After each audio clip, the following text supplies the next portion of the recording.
Tu veux la vérité? Alors accroche-toi parce que comme dalle, ça va secouer. T'as cliqué parce que t'as vu croyant égale gros loser. Et t'es là, fébrile, prêt à avoir du clash. Mais la vraie question c'est, pourquoi ça te pique autant? Parce qu'au fond, toi aussi, tu te demandes si croire, c'est un acte de foi. Ou juste une énorme blague cosmique.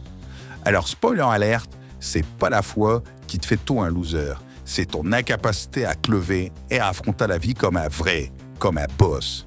Le croyant, c'est pas le mec qui fuit la réalité, c'est celui qui regarde le vide droit dans les yeux et dit « Tu ne m'auras pas ». Et toi, tu crois quoi? Que t'es au-dessus de tout ça parce que tu ne crois en rien? Newsflash, mon pote, ne pas croire, c'est la plus grande faiblesse de notre époque. C'est de la lâcheté déguisée en lucidité. C'est mettre des œillères et refuser d'affronter ce que tu ressens au fond de tes tripes. T'as peur. Peur de la vulnérabilité, peur d'être jugé, peur de te planter. Alors tu te caches derrière ton cynisme et tu pointes du doigt ceux qui osent croire. Parce que ouais, croire c'est risqué. Mais c'est ça être vivant, non? Prendre des risques. Tu veux parler de loser?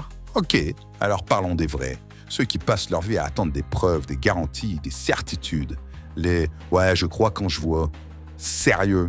Si tout le monde avait attendu de voir, on vivrait encore dans des grottes, mec. Les croyants, les visionnaires, les fous, c'est eux qui ont changé le monde. Tu crois que Martin Luther King, Mandela ou même ce charpentier de Nazareth ont attendu un PowerPoint divin pour avancer? Non, ils ont sauté dans le vide parce que leur foi leur disait qu'il y avait quelque chose de plus grand. Et viens pas me sortir que la foi, c'est juste pour les faibles. Être faible, c'est vivre sans but. C'est passer ton temps à rabaisser ceux qui construisent pendant que toi tu restes dans ton canapé à scroller sur TikTok. Croire, c'est se battre contre le doute, contre le cynisme ambiant, contre la petite voix dans ta tête qui te dit que ça vaut pas le coup. Croire, c'est un acte de résistance. Et toi, qu'est-ce que tu fais pour résister, à part poster des commentaires sarcastiques pour faire trébucher ceux qui osent, ceux qui tentent? Ouais, la foi, ça peut être moche. Elle a été tordue, utilisée pour manipuler, pour diviser. Mais ça, c'est pas la foi. C'est la religion dévoyée. Et si t'as un problème avec ça, bah bienvenue au club, mec. Moi aussi, j'en ai marre des dogmes et des églises qui se remplissent les poches en vendant du rêve.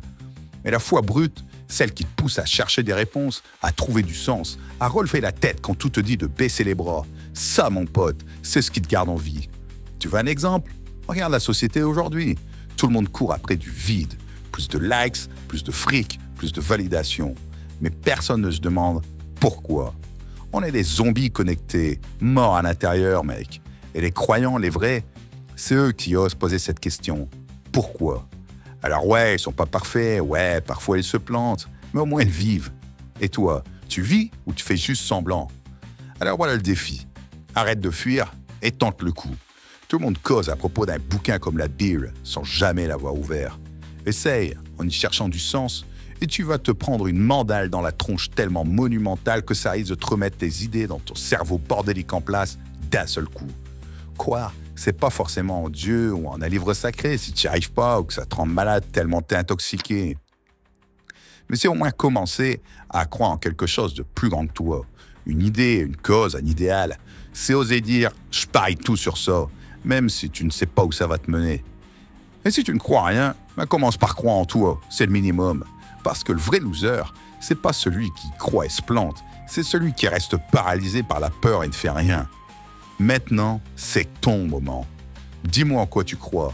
Et si t'as les tripes, abonne-toi, active cette foutue cloche et viens t'affirmer dans les commentaires. C'est là que la vraie discussion commence. Pas dans ton petit monde confortable, mais ici, là où on se cache pas, là où on lâche rien. Allez, viens-t'en, je t'attends.